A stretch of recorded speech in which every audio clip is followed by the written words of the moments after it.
Your Green Day fucking sucks.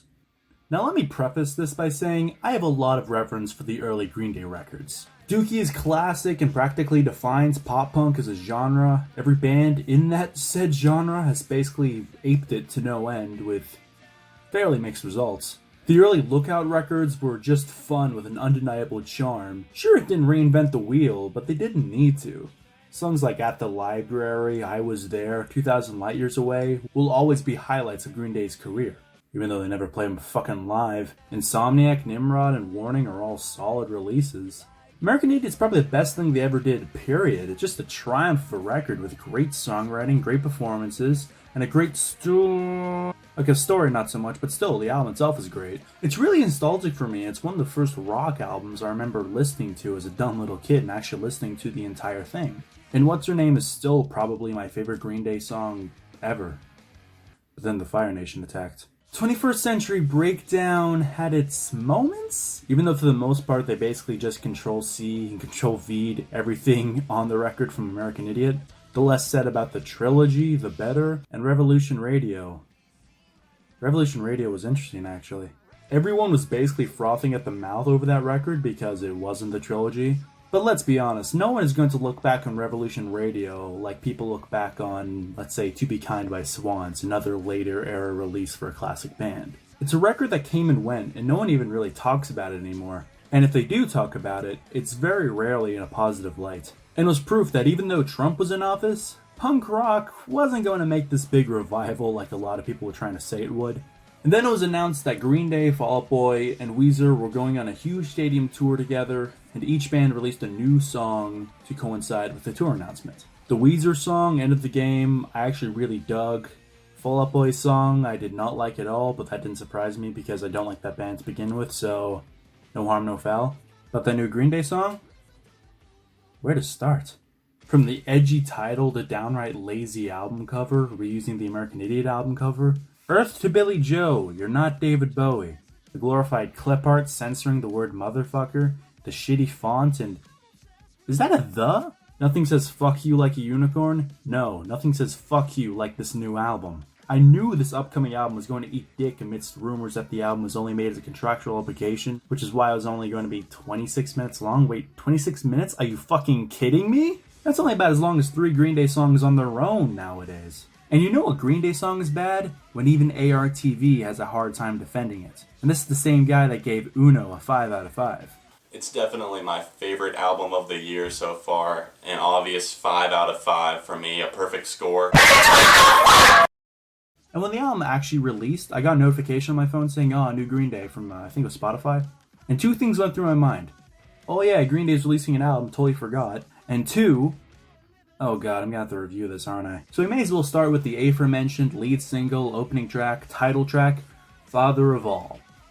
But it basically means Father of All Motherfuckers. How clever. As soon as you listen to the song, you realize how tight the musicianship is. Everyone's locked in with each other super well. But this is a garage rock song. This is a garage rock album. Garage rock's supposed to be loose and rambunctious with tons of piss and vinegar. Think of any good garage rock song? I Wanna Be Your Dog, Kick Out the Jams. They're songs that a lot of people were conceived to because it's good fucking music. This is a genre that you smoke a joint and fucking dance to. Ain't no one dancing to Father of All. This has all of the hallmarks of the selloutification of the garage rock revival in the early 2000s. You know, bands like The Hives and Jet. This would have been out of fashion in 2010, let alone 2020. This album was produced by Butch Walker. He used to be in a C-list hair metal band called South Gang, a really bad pop-punk band called Marvelous 3. But he's much more known for producing some heinously anus albums, including 2 of Weezer's worst offerings, so given this guy's track record... Carlos! I asked you for the map! What? Yeah, well, the map says we're fucked. He overproduces this album to all fucking hell. He overproduces a garage rock album. Garage rock. Do you not know what genre that is, dude? Think of the best garage rock albums, and they all have one thing in common. Lo-fi production. There's not much going on, because you don't need that much going on. If they're making another pop-punk album, I could probably accept this production. But they're not, and that's the problem. And those vocals, they're fuzzed out. It sounds like Billy Joe is singing through an Xbox 360 game chat. And Billy, it's really good to be aware of your limitations. And high-pitched falsetto singing? Yeah, you're not exactly King Diamond, pal. But look, I get it. Billy Joe is not a world-class vocalist. No one listens to Green Day for the vocals. I understand this. Billy always got by on his snottiness and his attitude. And there's nothing wrong with that. That's most punk singers' bread and butter. But there's a reason you don't see Ben Weasel try and act like Mariah Carey. One, it would probably be really out of character. And two, he probably can't even do it to begin with. So Billy, why are you trying to sing like Prince? I'm obsessed with the poison in us. What a mess, 'cause there's no one to trust. Just leave it all up to me. Fire Ready Fire is the second single, second track, and I'd say it's an improvement over the first track, but it sounds like it's ripped straight out of the trilogy. I mean, I've listened to the song a dozen times, and each time after hearing it, I've promptly forgotten about it. There's really nothing worth getting attached to here. Third track, third single, are you noticing a pattern? Oh yeah. It's interesting to say the least because the song samples Joan Jett and the Blackhearts cover of Do You Wanna Touch Me, originally by Garrett Glitter.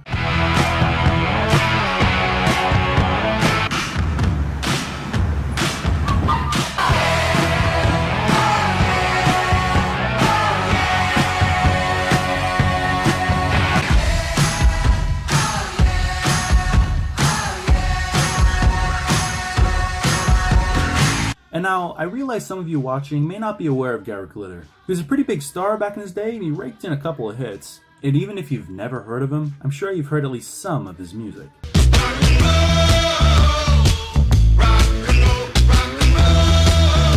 Yeah, that was him. His name has since been stripped from the annals of rock history because, yeah. Thankfully, Green Day were aware of how bad this looks, so they made it known that all royalties from the song would be donated to both the International Justice Mission and the Rape, Abuse, and Incest National Network. And the song itself, as mentioned before, samples Joan Jett's cover of Do You Wanna Touch Me, and not the original. That's a cover I love for the record. I love the energy that Joan Jett brought to that song. And I pretty much love all of Joan Jett's covers, for the most part. But this song does absolutely nothing for me. When you do a sample right, it becomes its own entity. You can listen to the song in question while barely noticing there's a sample in it. It just becomes one with the song. But this sample is clear as a bell. It doesn't get any less apparent after repeated listenings. But then again, I'm very much aware of that original song. So most 14-year-old Green Day fans who've never even heard of Joan Jett, by the way, you should probably look into Joan Jett if you've never heard of her. This probably won't be a problem for them because they've never heard the original. If you've never heard that original, you should definitely rectify that. It's a much better song. Meet Me on the Roof has more fuzzed out falsetto vocals, and it sounds like a Black Keys B-side. And I mean that in the worst possible way. I Was a Teenager is one of the less irritating tracks, I guess, because there's something resembling a hook. But the chorus is repeated so many times it gets grating, and the title to begin with is just so fucking stupid and pathetic. Stab You in the Heart is like a bad MC5 song with its lame blues riffs that have been done to death. Sugar Youth is a better title than a song, though the chorus sounds way more like Green Day than any other track off this album. Junkies on a High sounds like a rejected song off a soundtrack for a Quentin Tarantino movie. Take the Money and Crawl, I can't even find anything to say about it because it suffers from the same problems every other track suffers from. But this time with added vocal effects. Yay. Graffitia sounds like an offcut from the 21st Century Breakdown sessions, and it does not feel like an ending track. After the song plays, it just feels like the album just stops. Not ends, it feels like it stops, out of nowhere. And this is mainly because, and I hate to reiterate, the album's only 26 minutes long. I mean, I've heard hardcore 7 inches that are longer than this record. And it kind of ties into the fact that this record was a contractual obligation so that Green Day could finally leave Warner Brothers after being with them since Dookie 26 years ago. There's been rumors that there's been dysfunction between the band and their label since the trilogy came out and tanked. And with the slapdash album cover that reuses assets from American Idiot, the edgy name that would make it really hard to market, the length that is only barely over the amount of time that you need to legally call something an album.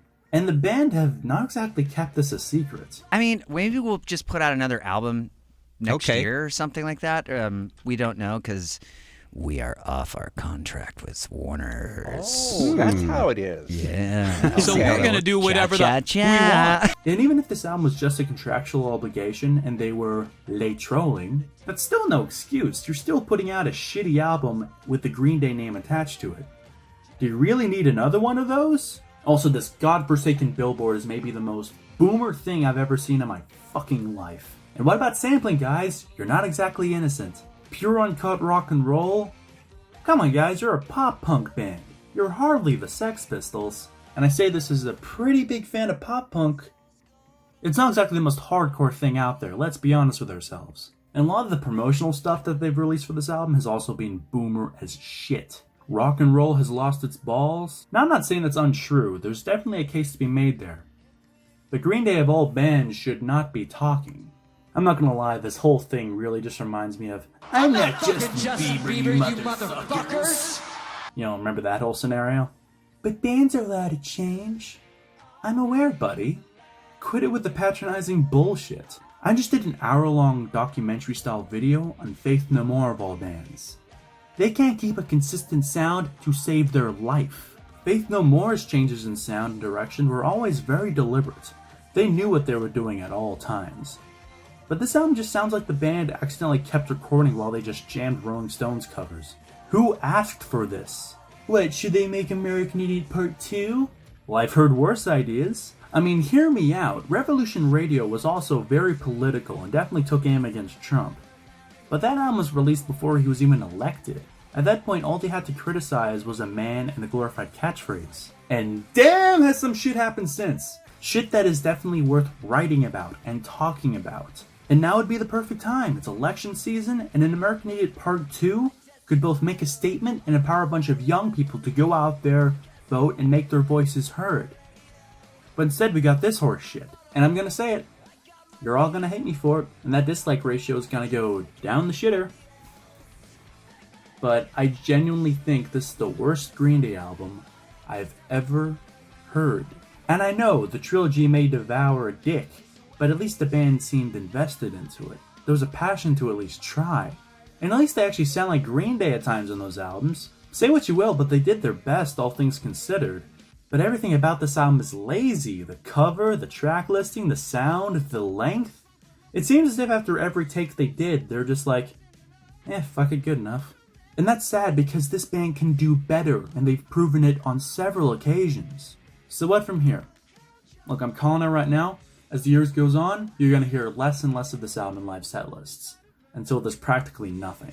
Same thing that happens to the trilogy. And hell, I'm sure Green Day are capable of proving me wrong and making a great album, then years from now people can comment on this video talking about how much of an idiot I'm being. I want that to happen. I don't want Green Day to suck. And hell, I'll still probably go see them on their Hella Mega Tour, whatever the fuck they're calling it, because a lot of my friends want to go and stuff. But when they inevitably play some songs from this album, yeah, I'm just gonna go get a beer.